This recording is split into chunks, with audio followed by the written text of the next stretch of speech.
క్రీస్తుకు ఎవరు విరోధులు?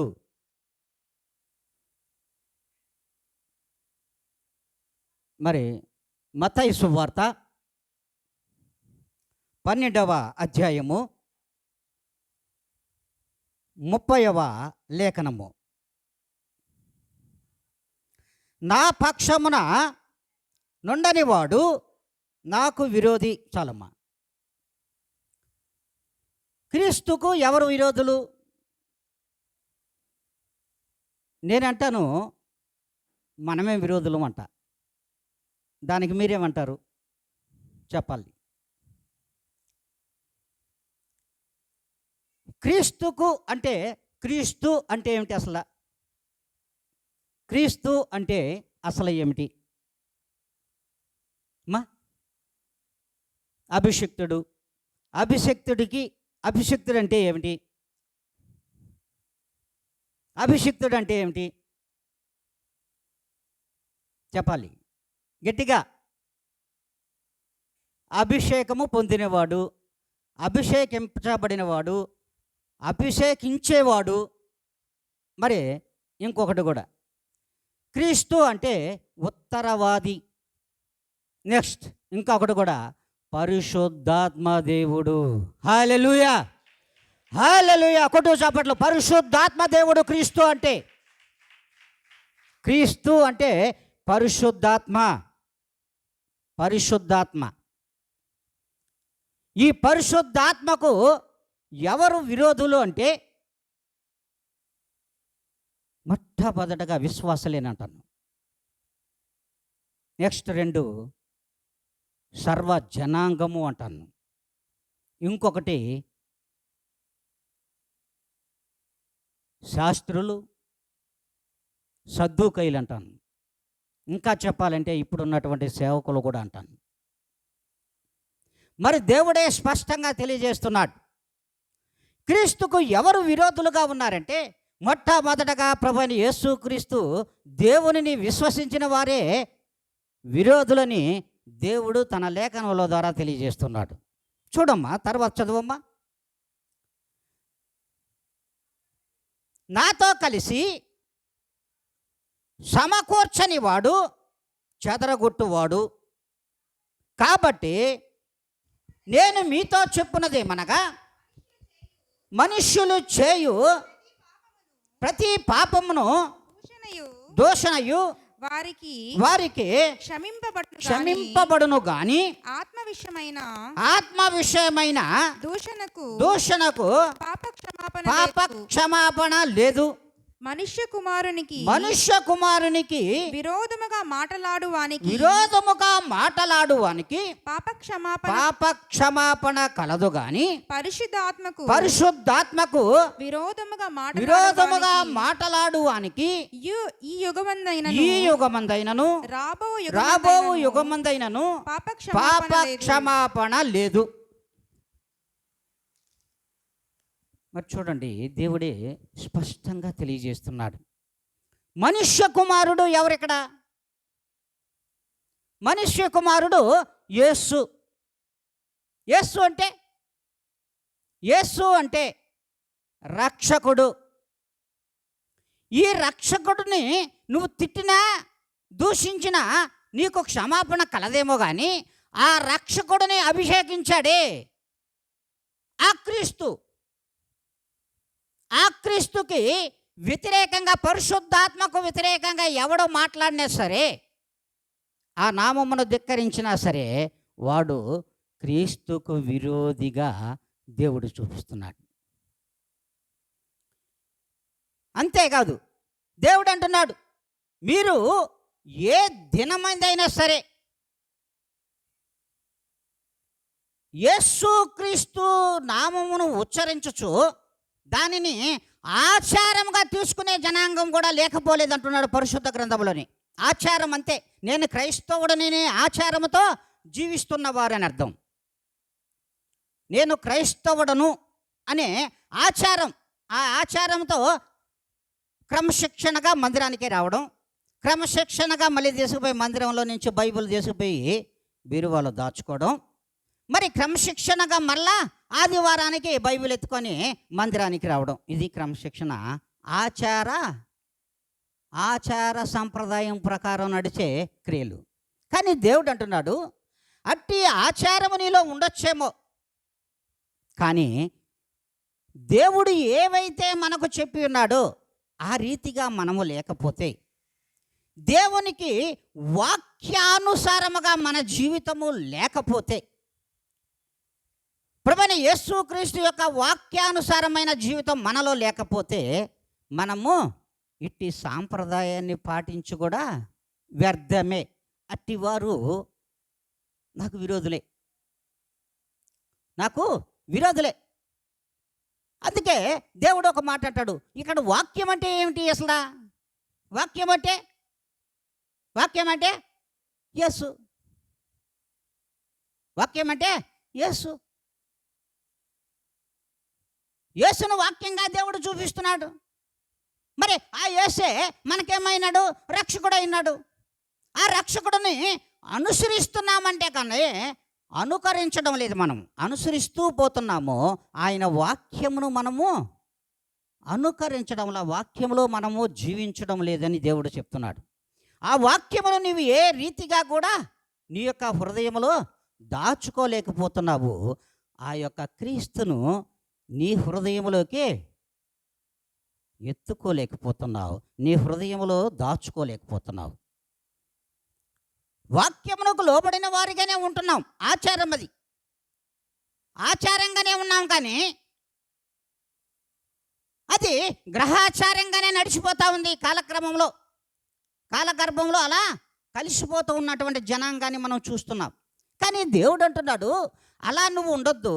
నువ్వు ఉండవలసింది ఏంటంటే వాక్యమునకు లోబడి వాక్యానుసారమైనటువంటి క్రియలు కానీ, మాటలు కానీ, మార్గము కానీ నీలో ఉన్న ఎడల క్రీస్తు నీలో ఉంటాడు. ఆ క్రీస్తు నీలో ఉండాలంటే ఆయనకి అనుకూలంగా నువ్వు ఉండాలి. నువ్వు అలా లేనప్పుడు నువ్వు ఎక్కడున్నావంటే, రక్షకుడు అందరికీ రక్షకుడే, మాకు రక్షకుడే.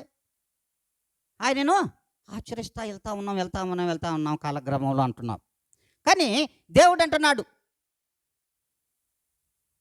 ఇలాంటి వాళ్ళు ఏమనుకుంటారంటే, ఒక్కొక్కసారి ఏమనుకుంటారంటే అసలు దేవుడే లేడు.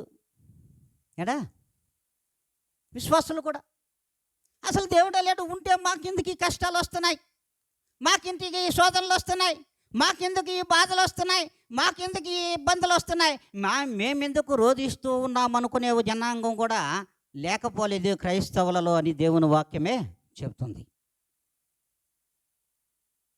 మరి అసలు దేవుడే లేరనేవాడు కూడా క్రీస్తుకు విరోధే. దేవుడే లేడనేవాడు కూడా క్రీస్తుకు విరోధే. అసలు యేసు కూడా లేడనేవారు చాలామంది ఉన్నారు. యేసు కూడా లేడు. పరిశుద్ధాత్మే లేనన్నవాడు యేసు ఉన్నాడని అంగీకరించగలడా? ఆలోచించాలి. పరిశుద్ధాత్మనే ఒప్పుకోవడంలే. అలాంటి వాళ్ళు అసలు యేసు రక్షకుడుగా మనకు ఈ లోకానికి వచ్చాడని అట్టి విశ్వాసం లేని వాళ్ళు కూడా చాలామంది ఉన్నారు. వీళ్ళందరూ కూడా క్రీస్తుకు విరోధులే. వీళ్ళందరూ క్రీస్తుకు విరోధులేనని దేవుడు సెలవిస్తున్నాడు. అందుకే మనుష్య కుమారుడికి విరోధంగా ఏమైనా మాట్లాడు పర్లేదు, కానీ పరిశుద్ధాత్మను ఎవడో శంకించిన వాడు నాకు విరోధి, వాడిని నేను విడిచిపెట్టనని దేవుడు అంటాడు. ఒక సందర్భంలో మీరు చదివిన లేఖనములో చూడొచ్చు. మీరు చదివిన లేఖనములలోనే మీరు కీర్తన గ్రంథములు చదివారు. ఇప్పుడు కీర్తన గ్రంథంలో నుంచి ఒక వాక్యాన్ని మీరు చూడొచ్చు. చూడండి, కీర్తన గ్రంథంలోనే చెప్తున్నాడు,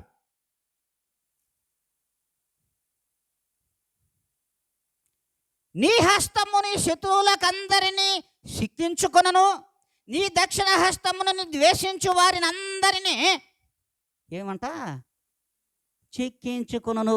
ఎవరైనా పరిశుద్ధాత్మ దేవుడే. వీళ్ళని విడిచిపెట్టదు.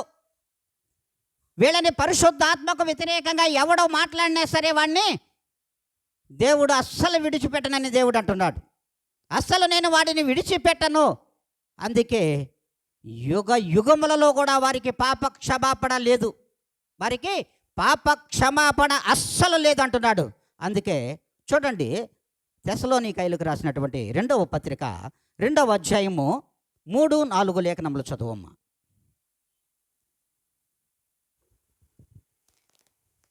మొదట మొదట భ్రష్టత్వము సంభవించి మా భ్రష్టత్వము సంభవించి భ్రష్టత్వము సంభవించి నాశన పాత్రుడగు నాశన పాత్రుడగు పాప పురుషుడు పాప పురుషుడు బయలుపడితే గాని బయలుపడితే గాని ఆ దినము ఆ రాదు. దినము రాదు.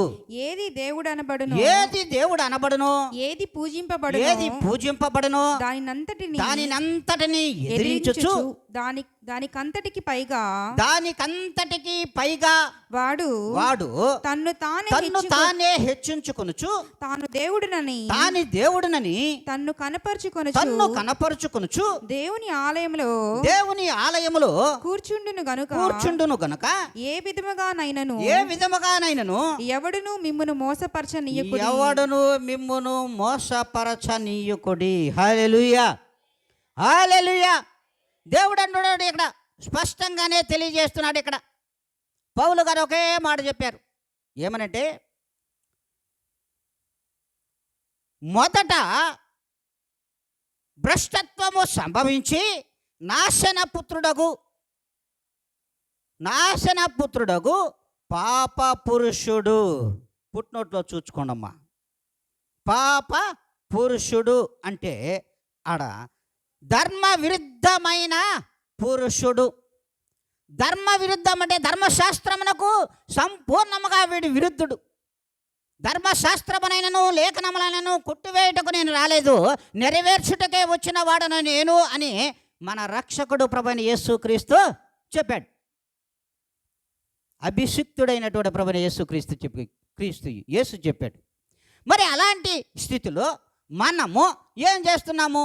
ఇక్కడ ఏమంటున్నారంటే, ఏది దేవుడు అనబడనో, ఏది పూజింపబడనో దానినంతటిని ఎదిరించుచు దానికంతటికి పైగా వాడు తన్ను తానే హెచ్చించుకొని తననే దేవుడుగా ఈ దినమున కనపరుచుకుంటున్నారు. ఆలయములలోనే కనపరుచుకుంటున్నారంట. నేను చాలాసార్లు చెప్పా, వాక్యములకు లోపడరు కానీ బ్రాండుకు లోపడతారని చెప్పాను. చాలాసార్లు చెప్పాను మీకు. దేనికి లోపడుతున్నారు? వాక్యమునకు మలపడడం లేదు, వాక్యమునకు లోపడడం లేదు. మలపడడం అంటే లోపడడం. వాక్యమును వారి హృదయంలోకి ఎక్కించుకోవడం లేదు, కానీ బ్రాండుకు లోపడతారు. బ్రాండ్కి లోబడతారు. అది క్రీస్తు బ్రాండ్ కాదమ్మా, క్రీస్తు యేసు బ్రాండ్ కాదు. వ్యక్తుల యొక్క బ్రాండు ప్రాబల్యం కోసం లొంగిపోతారు. వాళ్ళు తమ్మును తాము ఆలయములలో నన్నే పూజించండి, నన్నే ధ్యానించండి అని చెప్పే రోజులు ఉన్నాయి. కాబట్టి మీరు మోసపోవద్దు, మీరు జాగ్రత్త పడుడి అంటున్నాడు. ఎవరైతే నిజముగా క్రైస్తవ జీవితంలో నేను ఉండాలి, క్రైస్తవ వాక్యమునకు నేను లోబడాలి, క్రైస్తవులలో నేను ఉండాలి, క్రీస్తులో నేను ఒకటిగా ఉండాలి, క్రీస్తుతోనే బ్రతకాలి, క్రీస్తుతోనే నేను పోవాలని ఎవడైనా అనుకుంటాడో బ్రాండులకి లోబడరు. ఆలయములలో తన్ను తాను ప్రకటించుకుంటే నువ్వు బయటికి పోదనే వాళ్ళు ఖచ్చితంగా వాళ్ళే దేవునికి వారసులు. మరి తన్ను తానే దేవుడుగా ప్రకటించుకునే వాళ్ళు అనేక మంది ఉన్నారు. కానీ ఇట్టివారు ఏం చేస్తున్నారో తెలుసా? పరిశుద్ధాత్మకు విరోధులు, క్రీస్తుకు యేసుకు కూడా విరోధులే. పరిశుద్ధాత్మకు విరోధులు, యేసుకు కూడా వీరు విరోధులే. అందుకే పరిశుద్ధాత్మ దేవుడు స్పష్టంగా తెలియజేస్తున్నాడు, వీళ్ళని నేను విడిచిపెట్టను అని. మీరు మనము చదివిన లేఖనములలో స్పష్టంగా రాసి పెట్టాడు. నిన్ను విడిచిపెట్టే సమస్య లేదు, నిన్ను విడిచిపెట్టే సమస్య లేదని దేవుడు అంటున్నాడు. అందుకే మరి ఆయన ఎప్పుడు వస్తాడు, మమ్మల్ని ఎప్పుడు చూస్తాడు లేని కళ్ళు మూసుకొని ఉంటున్నామా? అది కూడా ఆలోచించాలి. ఆయన ఎప్పుడు వస్తాడు, మమ్మల్ని ఎప్పుడు శిక్షిస్తాడులే అనుకునేవాళ్ళు లేరా? ఏమ్మా లేరా? కొల్లరు ఈ లోకములో ఉన్నారనేది దేవుని వాక్యము సెలవిస్తూ ఉంది. దేవుని వాక్యం ఎప్పుడు కూడా అబద్ధము చెప్పదు. అందుకే దేవుడు అంటున్నాడు ఈ దినమున మనతో మాట్లాడుతున్నాడు. చూడండి, ప్రభువుతో కూడా కూర్చున్నాడు, ప్రభువుతో కూడా భోజనం చేశాడు, ప్రభువు ద్వారా కాళ్ళు కడిగించుకున్నాడు, ప్రభువు ద్వారా ఆయన యొక్క లెక్కలు కూడా చూస్తున్నాడు. మరి అలాంటి వాడే క్రీస్తుకు విరోధి కాలా? అవలేదమ్మా? అవలేదా? అయ్యాడు. చదవండి, అది కూడా లేఖనంలో చూద్దాం. యోహాను సువార్త 13వ అధ్యాయము 18వ లేఖనాన్ని మనం పరిపూర్ణంగా ఆకలింపు చేసుకుందాం. మిమ్మల్ని అందరినీ గూర్చి నేను చెప్పలేదు, నేను ఏర్పరచుకొనిన వారిని ఎరుగుదును గాని నాతో కూడా భోజనము చేయువాడు నాకు విరోధముగా తన మడమును ఎత్తును. హల్లెలూయా, హల్లెలూయా. దేవుడే స్పష్టంగా తెలియజేస్తున్నాడు, తనతో కూడా భోజనము చేసినవాడు, తనతో కూడా పానము చేసినవాడు, తన దగ్గర కాళ్ళు కడిగించుకున్నవాడు, ఆ కడిగించుకున్నవాడే ప్రభువు మీద ఏమెత్తాడు? మడిమినెత్తాడమ్మా. హల్లెలూయా, హల్లెలూయా. అతనికి పాప క్షమాపణే లేదు. వాడు పుట్టక ఉంటే ఈ లోకములో మాతో కూడా పుట్టకుండా ఉంటే మంచిది. పుట్టాడు కాబట్టి వాడికి శ్రమ అని చెప్పేశాడు ప్రభులు వారు. అతను ఎవరమ్మా? ఇస్కరియోతు యూదా. మరి చూడండి, ప్రభువుల వారితోనే భోజనం చేశాడు, ప్రభువుల వారు ఎక్కడికి పోతే అక్కడికి ఆతిథ్యం స్వీకరించాడు, తనతో కూడా తిన్నాడు. తను తినకపోయినా శిష్యులను పోషించినటువంటి దేవుడు ఉన్నాడు ఇక్కడ. మరి ఆ పంపబడినటువంటి ప్రభువైన యేసుక్రీస్తుకి విరోధముగా తనతో ఉన్నటువంటి 12 మంది శిష్యులలో ఒకడు లేచాడు. లేచి 30 వెండి నాణములకు ప్రభువుని అమ్మేశాడు. అమ్మేయడమే కాదు, తన ముందు ప్రభువులు వారిని పిడిగుద్దులు గుద్దుతూ ఉంటే, అరచేతులతో గుద్దుతూ ఉంటే చూస్తూ కళ్ళప్పగించి చూస్తూ ఉన్నాడు. వారు తిట్టే తిట్లకు చెవులు బాగా వింటున్నాడు. కానీ ఎట్టివాడో చూడండి, అంటే ఎంత విరోధముగా లేచాడో అని ప్రభువుల వారే చూపిస్తున్నాడు లేఖనములలో. నాతో ఉన్నవాడే నా మీద మడమనెత్తును అని దేవుడు స్పష్టంగా తెలియజేస్తూ ఉన్నాడు. అందుకే తనతో కూడా భోజనము చేయవాడు నాకు విరోధముగా మడమనెత్తుతున్నాడే, నాతో కూడా భోజనం చేశాడు, నా దగ్గర కాళ్ళు కడిగించుకున్నాడు, నా ప్రభువైన యేసుక్రీస్తు దగ్గర కాళ్ళు కడిగించుకున్నాడు. కాళ్ళు కడిగించుకున్నటువంటి వాడే ప్రభువు మీద విరోధముగా మడమునెత్తాడు. ఈ యుగమందు కానీ రాబో యుగమందని యుగములలో కూడా వాడికి పాప క్షమాపణ లేదు అని నాకు విరోధి వాడు అని ఆ రోజే డిక్లేర్ చేసేసాడు. ఒక డిక్లరేషన్ ఇచ్చేసాడు, నువ్వు నాకు విరోధివి. అలాగే ప్రభువుల వారు ఈ దినమున మనతో కూడా మాట్లాడుతున్నది ఏంటంటే, నాతో భోజనం చేస్తున్నారు మీరందరూ కూడా నాతో భోజనము చేస్తున్నారు, నా బల్ల ఎద్దకు వస్తున్నారు, నా భోజనము చేస్తున్నారు, నా యొక్క శరీరమును రక్తమును కూడా భోజనముగా మీకు ఇచ్చాను. అయితే మీ శ్రమలను కూడా నేనే మోసా. మీరు మోయాల్సినటువంటి శ్రమలన్నిటినీ నేను మోసి సిలువ యాగం పొంది, సిలువ యాగంలో ప్రతి రక్తపు బొట్టు కూడా సర్వలోక జనాంగము కోసం నేను చిమ్మిస్తే, అందులో కడగబడినటువంటి జనాంగము వారు నా జనులు అని ప్రభు పిలిచాడు. ఎవరిని పిలిచాడు?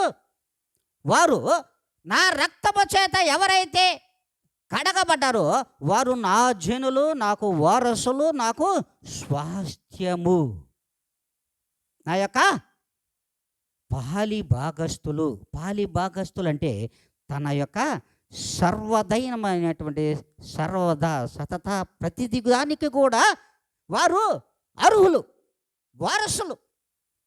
అది పరలోక రాజ్యమైనా సరే, భూలోకము రాజ్యమైనా సరే, మరి ఈ లోకమందు ఎందు వెతకనా కూడా వీరందరూ కూడా పాలిభాగస్తులే. ప్రభువు ఆధీనంలో ఉన్న ప్రతి దానికి కూడా మీరును మనమును, దేవుడు చెప్తున్న మాట. మరి అట్టి మనము ప్రభువుల వారి వాక్యాన్ని పెడచెవిన పెట్టేశాం. మనం ఆచారంగా వచ్చేస్తాం. ఆచారంగా వాక్యం వినేస్తాం. ఆచారంగా వాక్యాన్ని మరలా లోబడక మరలా వాక్యం నుండి వెనుకకు తిరిగేస్తాం.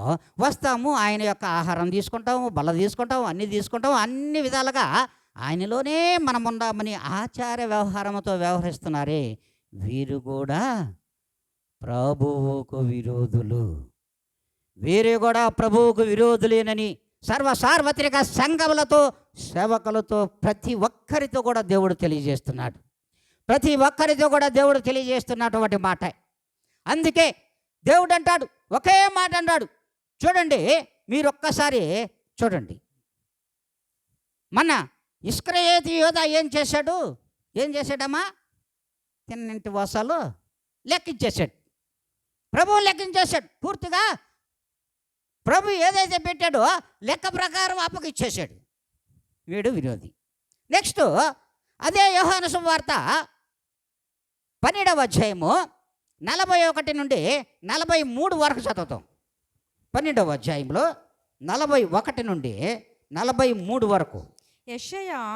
యెషయా ఆయన మహిమను చూచినందున ఆయనను గూర్చి ఈ మాటలు చెప్పాను. ఆయనను అధికారులలో కూడా అనేకులు ఆయన యందు విశ్వాసం ఉంచిరి గాని సమాజములో నుండి వెలివేయబడదుమేమో అని పరిసయ్యులకు భయపడి వారు ఒప్పుకొనలేదు. వారు దేవుని మెప్పు కంటే మనుషుల మెప్పు కొరకు ఎక్కువగా అపేక్షించిరి. హల్లెలూయా, హల్లెలూయా. దేవుడు చెప్తున్నాడు చూడండి, ఇక్కడ ప్రభువైన యేసుక్రీస్తు యొక్క మహిమలు అధికారులు చూశారు. అధికారులు కూడా లాభపడ్డారు. పరిసయ్యులు చూశారు, శాస్త్రులు చూశారు, అందరూ చూశారు. అయితే అధికారులు క్రీస్తుని పరిశుద్ధాత్మ దేవుడు, ఆయన నిజమైన దేవుడు అని వాళ్ళు ఒప్పుకుంటున్నారు. కానీ మనుషుల మెప్పు కోసం వీళ్ళు ఏమైనారు? సైడ్ అయిపోయారు. చూడండి, ప్రత్యేకంగా దేవుని లేఖనమే చూపిస్తూ ఉంది, సమాజంలో నుండి వెలివేయబడదుమేమోనని. ఎక్కడ? సమాజములో నుండి అంటే ఊరిలో నుండి. ఎక్కడ మమ్మల్ని వెలివేసేస్తారు? ఎక్కడ మమ్మల్ని వెలివేయడం అంటే మనకు తెలిసిన విషయమే. ఊరు అవతలకి వెళ్ళిపోవాలి, ఊర్లో ఉన్నీరు. లేదు, ఊర్లో ఉన్నిస్తే పక్క మాట్లాడకూడదు, ఎదుట మాట్లాడకూడదు, పక్కింటోళ్ళు ఎదుటింటోళ్ళు కూడా మాట్లాడడానికి లే. వీరు వెలివేయడం అంటారు. ఒకవేళ మాట్లాడింది చూశారనుకో, వాడికి శిక్ష. ఆ కుటుంబాన్ని అంతటికి మరలా శిక్ష. చూడండి, దేవుణ్ణి నమ్మి, దేవుని విశ్వసించి, దేవుని మార్గములో ఉంటూ, దేవుని ద్వారా అనేక మహిమలు పొందుకొని, లాభము పొందుకొని కూడా మరి పరిసయ్యులకు భయపడి ఏమైపోయినారు వాళ్ళు? మరి దేవుని మెప్పు కంటే కూడా, దేవుని యొక్క మెప్పు కంటే కూడా ఈ యొక్క ఎవరి మెప్పు కావాలనుకుంటున్నారు? మనుషుల మెప్పును కోరుకుంటున్నారు. మనుషుల మెప్పు కోసమే పాకులు ఆడారు తప్ప దేవుని మెప్పు ఏ మాత్రం కూడా అవసరం లేదని తిరస్కరించారు. వీళ్ళందరూ ఎవరు?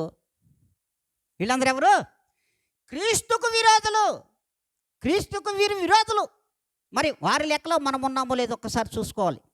వీరి లెక్కలో, ఈ విరోధుల లెక్కలో మనం కూడా చేర్చబడతామా? సార్వత్రిక సంఘంలో ఉన్నటువంటి ప్రతి విశ్వాసి కూడా మనము కూడా ఈ లెక్కలో ఉన్నామా లేదా అనే ఆత్మ పరిశీలన అవసరమని దేవుడు ఈ దినమన మనందరితో మాట్లాడుతున్నాడు. మరి ఇక్కడే అద్భుతమైనటువంటి లేఖనం చెప్తా ఉంది. వాక్యము దేవుడై ఉన్నాడు. ఆ దేవుడు ఏమైనాడు? రక్షకుడై ఉన్నాడు. ఆ రక్షకుడు ఎవరు? యేసు. యేసుని దేవుడు అభిషేకించాడనే దానికి ఆత్మ సాదృశ్యంగా చూపిస్తున్నాడు, పరిశుద్ధాత్మను సాదృశ్యంగా మనకు ఖచ్చితంగా చూపిస్తూ ఉన్నాడు. వాక్యము ఏమైనాడు? దేవుడైనాడు. వాక్యము దేవుని యొద్ద ఉండేను, దేవుడు వాక్యమై ఉండెను. వాక్యము కృపా సత్య సంపూర్ణుడుగా ఈ లోకమునకు వచ్చెను, మన ఎదుట నివసించెను అని దేవుని వాక్యం సెలవిస్తూ ఉంది. మరి అట్టి వాక్యాన్ని మనము పెడచెవిన పెట్టేస్తున్నాం, ఆచారంగా మాత్రమే యేసును స్వీకరిస్తున్నామ్మా. తప్పు అంటున్నాడమ్మా దేవుడు. ఇది తప్పు, ఇది తప్పు. నువ్వు అడుగులు తప్పట అడుగులు వేస్తున్నావు, బుడి అడుగులు పక్కకు వేస్తున్నా. ఓ ప్రియమైన నా పిల్లలారా, ఓ ప్రియమైన నా పిల్లలారా, నా యొద్దకు నా మాటలు విని నాతో కలిసి జీవించగలిగితే నీవు నాకు స్వాస్థ్యమమ్మా, విరోధివి కాదంటున్నాడు. మరి ఎలా ఉండమో మనం ఒక్కసారి జ్ఞాపకం చేసుకోవాలి. ఆ విరోధుల లిస్టులో మనం కూడా ఉన్నామా? ప్రియమైన విశ్వాసులారా, ప్రియమైన దేవుని బిడ్డలారా, ఆ విరోధుల లిస్టులో మనం కూడా ఉన్నామా లేదా ఒక్కసారి ఆలోచించాల్సిన అవసరం ఉంది. మనుషుల మెప్పునే పొందుకుంటున్నామా, కోరుకుంటున్నామా? మనం మనుషుల మెప్పు కోరుకుంటున్నామా? మనుషుల మెప్పు కోసం ఆశపడుతున్నామో లేదో అని మా అంతరాత్మలకు తెలుసు. కనుకనే దేవుని మెప్పు శ్రేష్టమైనది. మనుషుల మెప్పు ప్రభువుకు విరోధాన్ని కలిగిస్తుంది, దేవునికి విరోధాన్ని కలిగిస్తుందమ్మా. అందుకే అంటున్నాడు. చూద్దాము, తిమోతికి రాసిన మొదటి పత్రిక 1వ అధ్యాయము 5 నుంచి 7 దాకా చదువుకుందాం ఒక్కసారిగా. 5 నుంచి 7 వరకు. ఉపదేశ సారమేదనగా పవిత్ర పవిత్రమైన హృదయము నుండి మంచి మనస్సాక్షి నుండి నిష్కపటమైన విశ్వాసము నుండి కలుగు ప్రేమయే కొందరు వీటిని మానుకొని తొలగిపోయి తాము చెప్పు వాటినైనను నిశ్చయమైనట్టు రూఢిగా పలుకు వాటినైనను గ్రహింపకపోయినను ధర్మశాస్త్రోపదేశకులై ఉండగోరి విష్ప్రయోజనమైన ముచ్చటలకు తిరిగిరి.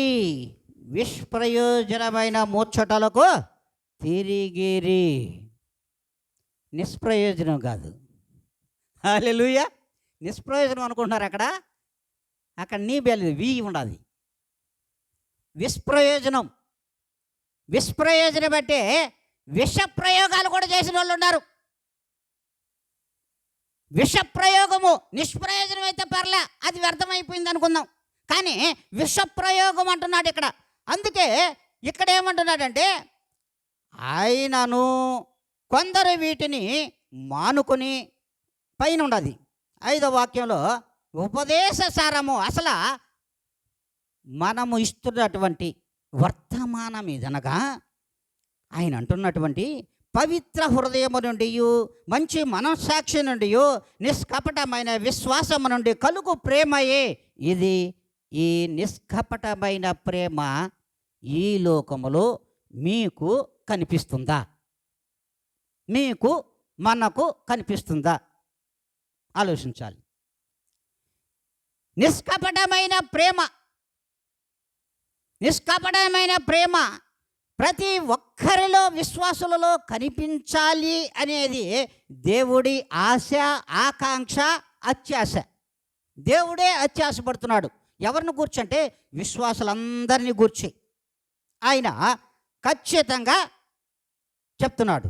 అంతేకాదు, వీటిని మానుకొని తొలగపోయి తాము చెప్పి వాటినైనను నిశ్చయమైనట్టు రూఢీగా పలుకు వాటినైనను గ్రహింపకపోయినను ధర్మశాస్త్రోపదేశకులై ఉండగోరి విష్ప్రయోజన ముచ్చట్లకు తిరిగిపోయారు. ఈ విష్ప్రయోజనమైన ముచ్చట్లంటే ముసలమ్మ ముచ్చట్లకు తిరిగిపోయారు జనాలు. హల్లెలూయా. ఎలా తిరిగిపోయారంటే, ప్రభు యొక్క ప్రేమ నిష్కపటమైనదిగా ఏ యొక్క జనములో ఈ లోకములో కనిపించడం లేదు. అది ప్రజలలో కావచ్చు, ప్రభువులు వారి జనంలో కావచ్చు, విశ్వాసులో కావచ్చు, యాజక సమూహములలో కావచ్చు, శాస్త్రోపదేశకులలో కావచ్చు, సద్దూకైలలో కావచ్చు, పరిసయ్యులలో కావచ్చు, ఎవ్వరిలో కూడా ఈ ప్రేమ కనిపించకపోగా వింటున్న వాటినన్నిటినీ, ఈ ఉపదేశమును వింటున్న ప్రతి ఒక్కరి కూడా వాటిని పెడచెవిన పెట్టి ఎలా తిరిగేస్తున్నారంటే ముసలమ్మ ముచ్చట్లకే తిరిగేస్తున్నారు. ఎట్లా? యథార్థమైనటువంటి పరిచర్య లేదు. యథార్థమైన పరిచర్య లేనే లేదు, రాబో దినములలో ఉండదని కూడా దేవుడు చెబుతున్నటువంటి మాటే, మనం వింటున్నటువంటి మాటే దేవుడు చెప్పిన లేఖనమే సెలవిస్తుంది. మరి ఎలా ఉన్నాం మనం? ఆ ముసలమ్మ ముచ్చట్లే వినాలనుకుంటున్నామా? ఆలోచించాలి. ఏ ముసలమ్మ ముచ్చట్లు అవి ఎక్కడుంటాయి? అవి మందిరాల్లో చెప్పాల్సినట్టు కాదయి, మందిరములలో చెప్పదగినవి అవి కాదు. నువ్వు యథార్థమైన పరిచర్యను ఇవ్వు అని దేవుడు అంటున్నాడు. యథార్థమైన పరిచర్యలో నువ్వు పలికే ప్రతి మాట కూడా రూఢీగా ఉండాలి. రూఢి అంటే రూఢీపరచడం. ఇది సత్యం, ఇది సత్యం అని చెప్పగలిగినదిగా ఉంటేనే. అట్టి వాటిని కూడా పెడచెవిన పెట్టేస్తున్నామంటే దేవుడు ఏ రీతిగా విరోధులుగా ఎంచుతున్నాడు చూడండి. అట్టి ముసలమ్మ ముచ్చట్లన్నీ కూడా వారందరూ కూడా నాకు విరోధులే. మరి విన్నవాళ్ళు, చప్పట్లు కొట్టిన వాళ్ళు కూడా విరోధులే. ఎవరు? దేవుడు చెప్తున్న మాట, నేను చెప్పింది కాదు. విన్నవారు, చప్పట్లు కొట్టిన వారు, వాటికి తల యొగ్గి ఆలకించిన వారు కూడా విరోధులే. అట్టి వారందరూ కూడంట, అట్టి శాస్త్రోపదేశకులందరూ కూడంట, యాజకులందరూ కూడంట దేవునికి విరోధులై ఉన్నారు. అట్టి వారు దేవుని మీదే విష ప్రయోజనము, విషపు మాటలు కక్కిన దినములను మనము క్రీస్తు మరణించు వరకు మనం చూసాం. మరణించే వరకు, నిద్రించే వరకు కూడా చూసాం. నిద్రించిన తర్వాత చూడలేదా? ఇప్పుడు చెప్పాలి మీరు సమాధానం. నిద్రించి 3వ దినమున తిరిగి లేచాడు ప్రభులు వారు, అప్పుడు చూసారా లేదా? ఏమ్మా, విషప్రయోగం జరిగిందా ప్రభువుల వారి మీద? జరిగిందా జరగలేదా? మీరు చెప్పాలి. జరిగిందా జరగలేదా? అక్కడ కావలి ఉన్న వాళ్ళందరూ ప్రభువు లేడు, ప్రభువు చెప్పినట్లుగానే 3వ దినమున తిరిగి లేచాడు అని వాళ్ళు ప్రకటిస్తే పరిసయ్యులందరూ ఏం చేశారు తెలుసా? ఎవరో ఎత్తుకుపోయారు, శిష్యులు ఎత్తుకుపోయినట్టుగా ప్రకటించేశారు. అవునా లేదా? ఉందా? లేఖనం ఉంది కదా. మరి లేఖనం చూపిస్తూ ఉంది, శిష్యులు ప్రభుల వారి యొక్క దేహమును మాయం చేసేసారు.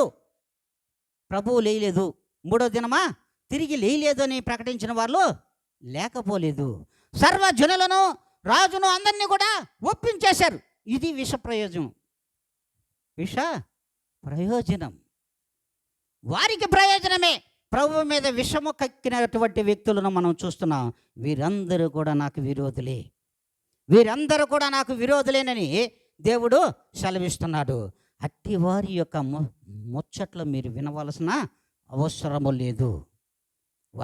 లేదు అంటున్నాడు. అందుకే చూడండి, ఎఫెసీయులకు రాసిన 4వ పత్రిక 22వ అధ్యాయము 24 వరకు. ఎఫెసీయులకు రాసిన పత్రిక.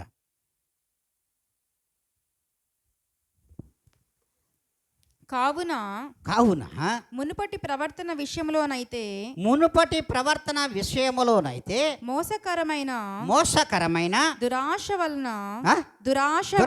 వలన చెడిపోవు మీ ప్రాచీన స్వభావమును వదులుకొని మీ చిత్తవృత్తి యందు నూతన పరచబడిన వారై నీతియు యథార్థమైన భక్తి గలవారై దేవుని యొక్క పోలికగా సృష్టింపబడిన నవీన స్వభావమును ధరించుకొనవలెను. ఏం చెప్పాడు? ఏం చెప్తున్నారు ప్రభులు వారు? ఏం చెప్తున్నాడు? నిన్నటి వరకు నీవు ప్రాచీన స్వభావంలోనే ఉన్నావు, ప్రాచీన స్వభావంతోనే జీవించావు. కానీ ప్రభువులోకి వచ్చిన తర్వాత నువ్వేం కోరుకున్నావు? నువ్వేమని కోరుకున్నావు? నూతన స్వభావాన్ని, నవీన స్వభావాన్ని కోరుకున్నావు. అంటే నూతనమైనటువంటి స్వభావము నీలో కలిగి ఉన్నది అని దేవుడు అంటున్నాడు. నీవు ప్రభువుని ఏ దినమునైతే నువ్వు అంగీకరించుకున్నావో, ప్రభువుని ఏ దినమైతే నువ్వు ఆయనను హత్తుకున్నావో, ఆయన రక్తము చేత నువ్వు కడగబడ్డావో, ఆ దినము నుండి నువ్వు మరి ప్రాచీన స్వభావమును వదులుకున్నావు అని దేవుడు అంటున్నాడు. అని దేవుడు అనుకుంటున్నాడు. మనం అనుకుంటున్నామా? దేవుడు అడుగుతున్నాడు. ఇదినమ్మా, పరిశుద్ధాత్మ దేవుడు అడుగుతున్నాడమ్మా. నీవు ఏ రీతిగా మునపటి ప్రవర్తన విషయంలోనైతే మోసకరమైన దురాశల వలన చెడిపోవు నీ ప్రాచీన స్వభావమును వదులుకొని మీ చిత్త వృత్తి యందు నూతన పరచబడి వారే నీతియు యథార్థతయు భక్తి గలవారై దేవుని పోలికగా సృష్టింపబడిన నవీన స్వభావమును ధరించుకొనవలెను. మరి పాత యొక్క జీవితమునకు మనం పాత్ర వేసేసాం. అవునా కదా? ఆలోచించండి. ఎప్పుడు వేసాం అది కూడా చూపిస్తున్నాడు దేవుడు. ప్రభువులోకి వచ్చిన తర్వాత, ప్రభువును విశ్వసించిన తర్వాత, ప్రభువును నమ్మిన తర్వాత నువ్వు ఎలా అనుకున్నావంటే, గతంలో నేను చేసిన దురాశలు, మోసాలు ఇవన్నీ ఎదవ పని చేశాను. నేను ప్రభువులోకి వచ్చి నేను మంచి పని చేయాలి. ఈ దినము నుండి నేను నూతనమైన మనసును ధరించుకోవాలి, నూతన స్వభావముతోనే ఈ లోకంలో బ్రతకాలి, ప్రభువుకు మాదిరికరమైన జీవితంలో నేను జీవించాలని ఆశ కలిగిన వచ్చినటువంటి నీవు ఏమంటున్నాడో తెలుసా? మరలా ప్రాచీన స్వభావానికి, ఆచార వ్యవహారాలలోకి మారిపోతున్నావు బిడ్డ. మరలా ఆచార వ్యవహారాలలోకి మారిపోతున్నావు బిడ్డ అంటున్నాడు. కాదా? చెప్పండి అమ్మా, చెప్పండి. ఒక్కసారి ఆలోచించాలి. గట్టిగా చప్పట్లు కొట్టండి నిద్రపోయేవాళ్ళు. సరే, ఇప్పుడు కొట్టండి. నేను చెప్పకముందు చప్పట్లు కొడితే నేనేం అడిగాను? ఏమన్నా చెప్పానా? నేను చెప్పలా. మనము ప్రాచీన స్వభావంలోనే కాలం గడిపేస్తున్నాము అనుకున్న వాళ్ళు కొట్టండి గట్టిగా. ప్రాచీన స్వభావంలోనే ఇంకా గడిపేస్తూ మరి ఆచార వ్యవహారంగానే ఆయన మందిరానికి వచ్చేస్తున్నాము అనుకున్న వాళ్ళని కొట్టమంటున్నా నేను. కొడతారా? వాళ్ళు పాస్టర్ గారు మీరేంది, మేము నూతనమైన స్వభావానికి వచ్చేస్తే ప్రాచీన స్వభావం వదులుకొని కదా ప్రభు దగ్గరకు వచ్చామా, నవీన స్వభావాన్ని ధరించుకున్నాం. ఆ నవీన స్వభావం ఏమిటో చెప్పాలి ఇప్పుడు మీరు. ఆ నవీన స్వభావం ఏదో చెప్పండి. దేన్ని ధరించుకున్నారు ఇప్పుడు మీరు? దేవుని, ఎవరిని? ఆయన ఎవరు అంటున్నా నేను. ఆయన ఎవరు? పరిశుద్ధాత్ముడైనటువంటి రక్షకుడు. పరిశుద్ధాత్మ నువ్వు పొందుకున్నటువంటి రక్షకుడైన క్రీస్తు యేసుని మీరు ధరించుకొని ఉన్నారు. అది నవీన స్వభావం. దేనిని ధరించుకున్నారంటే, ధరించుకోవడం అంటే ఆయనని నవీనమైనటువంటి వస్త్రముగా మీరు ధరించుకున్నారమ్మా. పాత రోత జీవితానికి, బ్రతుకుకు, దేహానికి, ఆత్మకు పాత్ర వేసేసినటువంటి మీ దేహముల మీద మలిన వస్త్రములను తీసేసి నవీనమైనటువంటి వస్త్రములతో పరిశుద్ధాత్మను పొందుకొని ఎక్కడికి వచ్చేసారు? ఆయన మందిరంలోకి వచ్చేసారు. మరి ఇప్పుడు మీ మీద ఉన్నది ఎలాంటి వస్త్రము? ప్రశస్తమైన వస్త్రము. హల్లెలూయా! ప్రశస్తమైన వస్త్రము మీ మీద ఉండాలి. ఉండదా? దేవుడు అడుగుతున్నాడు. ఇది నన్ను ఉండదా? మీరే చెప్పాలి. ఉండాది అనుకున్న వాళ్ళు చప్పట్లు కొట్టండి. ఇప్పుడు లేదు, ఎవరిలో లేదు. ప్రేమ ఉందా? మరి ఈ శ్రమల దినంలో కోపం లేదా? కోపం ఉండాలా? ఈ శ్రమల దినంలో ఉంటుందా? చెప్పాలి మీరు. కోపం ఉంటుందా? ఈ శ్రమల దినములలో కోపం ఉందంటే అపవాది మీకు చెంతనే ఉన్నాడని అర్థం. మీ పక్కనే ఉన్నాడు. అపవాది చేత శోధింపబడుటకు ప్రభువైన యేసుక్రీస్తు వారు అరణ్యమునకు కొనుపోబడినటువంటి అరణ్యములో ఎవరున్నారు? ప్రభువులు వారితో కూడా గాఢాంధకార అరణ్యంలో ఉన్నాడు. అసలు ఎక్కడున్నాడు తెలుసా ప్రభులు వారు? అరణ్యంలో క్రూర మృగముల మధ్యలో ఉన్నానని వాక్యం సెలవిస్తుంది. క్రూర మృగముల మధ్యలో ఉన్నాడు ప్రభువైన యేసుక్రీస్తు వారు. మరి ఇప్పుడు జనారణ్యంలో క్రూర మృగముల మధ్యలో మనం ఉన్నాం కాదా? కాదని మీరు చెప్పగలరా? ఎవ్వడూ చెప్పలేడు. వాటికంటే కూడా అవి ప్రమాదకరమైనవేమో, కానీ ఇవి రోజు ప్రమాదకరమైనటువంటి జంతువులే. ఈ మనుషులనే మన పక్కన ఉన్నోళ్ళు ఒక్కొక్కసారి కుల్లా పొడుస్తుంటారు, ఇట్ట మాటలతోనే పొడుస్తూ ఉంటారు. అదే అపవాది. 40 దినములు నేను ఉపవాసం ఉన్నాను అనుకుని ఊరికి చెప్పుకుంటే సరిపోదని దేవుడు అంటున్నాడు. ఈ దినమున దేవుడు మాట్లాడుతున్నటువంటి మాటలు, మనము వింటున్నటువంటి మాటలే. మనము నవీన స్వభావమును ధరించుకున్నాము. ఆ ధరించుకున్న స్వభావం ఏంటంటే ప్రశస్తమైనటువంటి ప్రభువైన యేసుక్రీస్తు అనే ఆ వస్త్రాన్ని నువ్వు ధరించుకున్నావమ్మా. నీ యొక్క దేహం అనే గుడారం మీద కప్పబడిన వస్త్రం ఏంటంటే ప్రశస్తమైన వస్త్రము. మరి ఆ వస్త్ర స్వభావము నీలో ఉందా అని దేవుడి దినం అడుగుతున్నాడు. ఆ వస్త్ర స్వభావము నీలో లేకపోతే నీవు కూడా ప్రభువుకి, క్రీస్తుకు విరోధులే. మీరు కూడా క్రీస్తుకు విరోధులే. సార్వత్రిక సంఘంలో ఉన్న ప్రతి విశ్వాసం కూడా విరోధే. ఇందులో తిరుగులేదు. ఎవడో కాదనలేడు. లేఖనములను ఎవరూ కాదనలేరు. లేఖనము సూటిగా మాట్లాడుతుండో రూఢిగానే రూఢిపరుస్తూ ఉంది. అందుకే దేవుడు అంటున్నాడు, నా సేవకుని నా నోటి నుండి వచ్చు మాటను నేను రూఢీపరుస్తానంటున్నాడు. ఏం చేస్తానంటున్నాడు? రూఢీపరుస్తానంటున్నాడు. రూఢీపరచడం అంటే వాస్తవాన్ని తెలియజేయడం. మరి దేవుడు అంటున్నాడు చూడండి. అందుకే మరి స్పష్టంగా తెలియజేస్తున్నాడు. ఒక దగ్గర అయితే సిలోయం అంటాడు. సిలోయం అంటే పంపబడినవాడు. ఆ పంపబడినవాడు మన ప్రభువైన యేసుక్రీస్తు అనగా, ఆ పంపబడినటువంటి ప్రభువైన యేసుక్రీస్తులో మనం ఉంటుండగా మనకు పంపబడినటువంటి ఆ పరిశుద్ధాత్మ ఎక్కడుందమ్మా? మనలో పంపబడినటువంటి ప్రభువైన యేసుక్రీస్తు యొక్క పరిశుద్ధాత్మ మనలో ఉండాలి కదమ్మా. ఆ ప్రేమ ఉండాలి కదమ్మా. నిష్కపటమైనటువంటి ప్రేమ మనలో ఉండి ఆ ప్రేమతో మనము జీవించగలిగినటువంటి మనల్ని ప్రభువైన యేసుక్రీస్తు వారు తనలో నిర్లిప్తం చేసుకుంటాడు.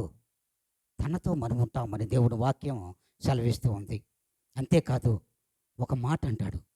అపోస్తల కార్యములు 2వ అధ్యాయము 38-40 లేఖనం. అపోస్తల కార్యములు, మీరు మారు మనస్సు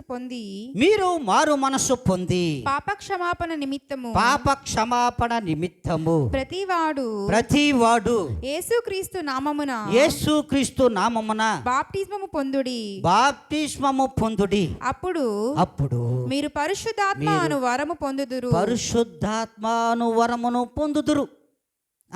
ఈ వాగ్దానము మీకును మీ పిల్లలకును 40 చదువు తర్వాత ఇంకను అనేక విధములైన మాటలతో సాక్ష్యం ఇచ్చి మీరు మూర్ఖులగు ఈ తరము వారికి వేరై రక్షణ పొందుడని వారిని హెచ్చరించెను. హల్లెలూయా, హల్లెలూయా. ఎక్కడి నుంచి వేరవ్వాలి మీరు? ఎక్కడి నుంచి వేరవ్వాలి? మూర్ఖులైనటువంటి ఈ తరము వారు మూర్ఖులుగానే ఉన్నారు. ఇంకొక మూర్ఖులుగా చెప్పునా నేను మీకు అందరికీ తెలియజేస్తారు. మనోళ్ళు ఒక శోధన వస్తే, వాస్తవం చెప్తున్నా, క్రీస్తులో ఉన్న స్వతంత్రులు, యేసుక్రీస్తులో ఉన్నటువంటి ప్రతి ఒక్కరు కూడా స్వతంత్రులైన వారు ప్రభువైన యేసుక్రీస్తునే ఆరాధించాలి, ప్రార్థించాలి. కానీ మన వాళ్ళు ఏం చేస్తారు తెలుసా? ఏదో ముసలమ్మ ముచ్చట్లు పెట్టుకోవడం, వాళ్ళు చెప్పినట్టుగా పోయి మంత్రాలకి వెళ్ళేవాళ్ళు లేరా? ఏమ్మా చెప్పాలమ్మా మీరందరూ? సార్వత్రిక సంఘములలో విశ్వాసులతో అడుగుతున్నటువంటి మాట పోవలేదా?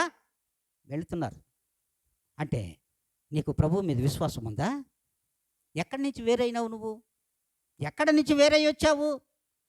మూర్ఖతరము వారైనటువంటి ఈ తరము వారిలో నుంచి నువ్వు వేరయ్యి ప్రభువైన యేసుక్రీస్తునందు వచ్చి మారు మనసు పొంది పాప క్షమాపణ నిమిత్తము ప్రతి వాడు యేసుక్రీస్తు నామమున బాప్తిస్మము పొందేటప్పుడు మీరు పరిశుద్ధాత్మను వరమును మీరు పొందుకున్నారు ఆల్రెడీ. పరిశుద్ధాత్మ అనే వరాన్ని ప్రతి ఒక్క విశ్వాసికి ప్రభువుల వారు ఇచ్చున్నాడు. ఎవరిని విడిచిపెట్టలేదు ఆయన. ఏ దినమైతే నువ్వు పాప క్షమాపణ నిమిత్తము నేను మారు మనసు పొందాలి, నవీన స్వభావమును ప్రాచీన స్వభావాన్ని విడిచి నవీన స్వభావంలోకి నేను రావాలి అనుకున్న ప్రతి ఒక్క విశ్వాసికి కూడా, బాప్తిస్మము పొందినటువంటి రక్షణ భాగ్యమును పొందిన ప్రతి విశ్వాసికి కూడా ప్రభు అయిన యేసుక్రీస్తు వారు పరిశుద్ధాత్మను ఇచ్చున్నాడమ్మా. కానీ దీనిని మనము నిలబెట్టుకోలేకపోతున్నాము. పరిశుద్ధాత్మను మనలో ఉంచుకోలేకపోతున్నాము. ఆ ప్రశస్తమైన వస్త్రమును మన నుండి జార విడుచుకుంటున్నాము. అందుకే ఆ మూర్ఖపు తరము వారి నుండి వేరయ్యి అప్పుడు రక్షణ పొందండి. మరలా మూర్ఖ తరం వారితో మీరు మళ్ళీ కలుసుకుంటే మళ్ళీ ఏమొస్తుంది? మీకు ఏమొస్తుందమ్మా చెప్పండి అమ్మా. మళ్ళీ శాపమే కదా. మరి విరోధులే కదా మీరు. కాదని ఎవడైనా చెప్పగలరా? ఎవరు చెప్పలేరు. మరి మన విరోధులేమే. ఎందుకంటే మూర్ఖతరం వారి నుంచి వేరయ్యాము, రక్షణ భాగ్యం పొందుకున్న తర్వాత అన్నీ అయిపోయినాయి. పాప క్షమాపణ పొందాము, రక్షణ భాగ్యం పొందుకున్నాము, పరిశుద్ధాత్మని వరమును పొందుకున్నాం. మళ్ళా మూర్ఖపు వారిలోకి వరుసలోకి మళ్ళీ వెళ్ళిపోయినాం. ఎక్కడికి వెళ్ళాము? మూర్ఖులకు. ఈ తరం వారిలో మళ్ళీ కలిసిపోయినాం. మళ్ళీ కలిసిపోతే మనం కూడా మూర్ఖులమే కదా. మనం ప్రభువుల వారికి విరోధులమే కదా. మరి మనమే విరోధులము. అందుకే ప్రభువుల వారు చెప్పాడు, విశ్వాసులలో లేరా అంటున్నారు ప్రభువుల వారు. మరి సార్వత్రిక సంఘములలో ఉన్న విశ్వాసులందరూ ఒక్కసారి ఆత్మ పరిశీలన చేసుకోండి. మీ హృదయములను మీరే పరీక్షించుకోండి. మనము ప్రభువుకు విరోధులుగా ఉన్నామా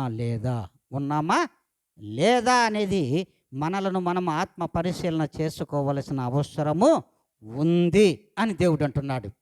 మరి ఉందని మనలో ఎంతమంది అనుకుంటున్నారో ఒక్కసారి ఆలోచించుకోవాలి. అంతేకాదు, చూడండి 7వ అధ్యాయంలో అపోస్తుల కార్యంలోనే 7వ అధ్యాయం ఒక మాట చెప్తుంది. 7వ అధ్యాయంలో 51 నుండి 53 దాకా చదువు నాయన. 51 నుండి 53 వరకు. ముష్కరులారా హృదయములను చెవులను దేవుని వాక్యమునకు లోపరచ నల్లని వారలారా మీ పితరుల వలె మీరును ఎల్లప్పుడు పరిశుద్ధాత్మను ఎదిరించుచున్నారు. మీ పితరులు ప్రవక్తలలో ఎవరిని హింసింపకయుండిరి. మీ పితరులలో ప్రవక్తలలో ఎవరిని హింసింపకయుండిరి. ఆ నీతిమంతుని రాకను గూర్చి ముందు తెలిపిన వారిని చంపిరి. ఆయనను మీరు ఇప్పుడు అప్పగించి హత్య చేసిన వారైతిరి. దేవదూతల ద్వారా నియమింపబడిన ధర్మశాస్త్రమును మీరు పొందితిరి గాని దానిని గైకొనలేదని చెప్పాను. చూడండి, దేవుని వాక్యముతో ఎంత శక్తివంతమైన వాక్యమో చూడండి. మనము దేవుని యొక్క మార్గములను మన యొక్క హృదయములను చెవులను కూడా దేవుని వాక్యమునకు మరి లోబరుచుకోలేకపోతున్నాం. ఆ వాక్యమునకు లోబడిన వారిగా మనం ఉండలేకపోతున్నాము. అందుకే మనల్ని ఎంత నీచమైన మాటతో బోధిస్తున్నాడో చూడండి. ప్రభువుల వారే చెప్తున్నాడు, ముష్కరులారా.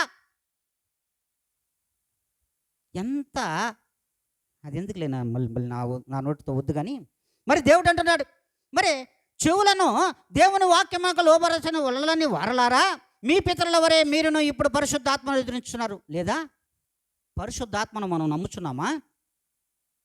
పరిశుద్ధాత్మను నువ్వు నమ్మినట్లయితే నువ్వు క్రీస్తుకు విరోధివి కావు. పరిశుద్ధాత్మని నీవు నమ్మడం లేదు. పరిశుద్ధాత్మ దేవుని యొక్క వాక్యములను నీవు పట్టించుకోవడం లేదు. ఈ పరిశుద్ధాత్మ దేవుని యొక్క మాటలే ధర్మశాస్త్రములో లిఖితమైనవి అనేది గ్రహించలేకపోతున్నాం. ఆ ధర్మశాస్త్రములో లిఖితమైనటువంటి ఆ మాటలు దేవదూతల చేత మాత్రమే నియమింపబడినవి ధర్మశాస్త్రం. అట్టి పొందిన వాటిని కూడా గైకొనలేక మనము విడిచిపెట్టేస్తున్నాం. అంతే వారు చూడండి, ఆనాటి తరం వారు ప్రభుని యేసుక్రీస్తు రాకడక ముందే ప్రభువుల వారు ఈ లోకానికి వస్తున్నాడని చెప్పడానికి, మార్గమును సరళము చేయడానికి వచ్చినటువంటి ఎవరిని చంపేశారో చూడండి. ఎవరిని చంపేశారు?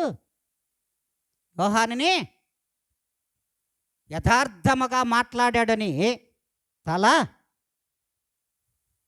నరికి వేయబడింది. యోహాను గారికి, శ్రేష్ఠుడైనటువంటి యోహానుని నరికేశారు.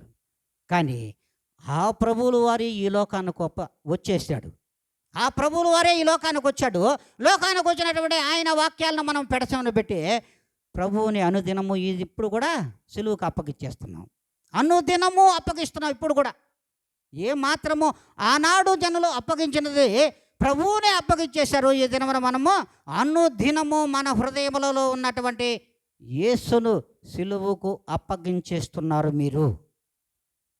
వారితో మీరు కూడా కలిసిపోయారు. ఏ మాత్రము కూడా డౌట్ లేదు. ఏమైనా డౌట్ ఉందా మీకని దేవుడు అడుగుతున్నాడు. మీకేమైనా డౌట్ ఉందా? సార్వత్రిక సంఘములతో అడుగుతున్నమాట. మీకేమైనా డౌట్ ఉందా చెప్పండి. మీరునో అప్పగిచ్చేస్తున్నారు దినదినము. మన యొక్క మాటలు, మన యొక్క ప్రవర్తన, మన యొక్క తీరు, మన యొక్క మార్గములు, మన యొక్క క్రియలు ఇవన్నీ కూడా ప్రభువుకు విరోధముగానే నడుస్తున్నాయి తప్ప ప్రభువుకి వాక్యమునకు లోబడిన వారిగా మనము లేము అని వాక్యం సెలవిస్తుంది. అంతే కదా. మా చివరిగా చదువు ఇంకొక మాట, 54:60.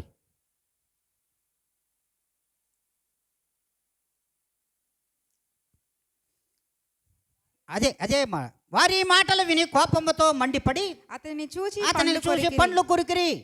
అతను మోకాలుని అతడు పరిశుద్ధాత్మతో నిండుకుని వాడై ఆకాశం వైపు తేరి చూచి దేవుని మహిమను యేసు దేవుని కుడి పార్శ్వమందు కూర్చుని ఉండుటను చూచి ఆకాశము తెరవబడటయో మనిషి కుమారుడు దేవుని కుడి పార్శ్వమందు నిలిచి ఉండుటయో చూచుచున్నానని చెప్పాను. అప్పుడు వారు పెద్ద కేకలు వేసి చెవులు మూసుకొని ఏకముగా అతని మీద పడి పట్టణపు వెలుపలకి అతనిని వెళ్ళగొట్టి రాళ్ళు రువి చంపిరి. సాక్షులు సౌలు అను ఒక యవనుని పాదముల యొద్ద తమ వస్త్రములు పెట్టిరి. ప్రభువును గూర్చి మొరపెట్టుచు, యేసు ప్రభువా నా ఆత్మను చేర్చుకునమని స్టెఫను పలుకుచుండగా వారు అతనిని రాళ్లతో కొట్టిరి. అతడు మోకాళ్ళుని ప్రభువా వారి మీద ఈ పాపము మోపకమని గొప్ప శబ్దముతో పలికిన ఈ మాటలు పలికి నిద్రించను. సౌలు అతని సావుకు సమ్మతించెను. హల్లెలూయా, హల్లెలూయా. ఎట్టి గొప్ప మాట చూడండి. సౌలు కూడా అక్కడే ఉన్నాడు. ఎవరినైనటువంటి సౌలు కూడా అక్కడే ఉన్నాడు. నేడు పౌలు రాసినటువంటి లేఖనములో కూడా మనం చూస్తున్నాం. సౌలే యథార్థమైన సాక్షి. అక్కడ స్టెఫన్ను కొడుతున్నారు. స్టెఫన్ను రాళ్లతో కొడుతున్నారు. ఊళ్ళు వెలపుకు తలుపు కొట్టారు. ఈడ్చుకొచ్చి రాళ్లతో కొట్టి చంపేస్తామంటే ప్రభువుల వారు మోకాళ్ళు వేశాడు. స్టెఫను మోకాళ్ళు వేసి పరలోకమందున్న ప్రభుని యేసు క్రీస్తును తండ్రి కుడిపార్శ్వమున కూర్చున్నటువంటి ప్రభువును చూస్తూనే ఉన్నాడు. రాళ్లతో కొట్టి అక్కడే చంపి ఎక్కడ గుడ్డలు పెట్టారో తెలుసు. అతని బట్టలు కూడా తీసేశారు. సౌలు దగ్గర పెట్టారు.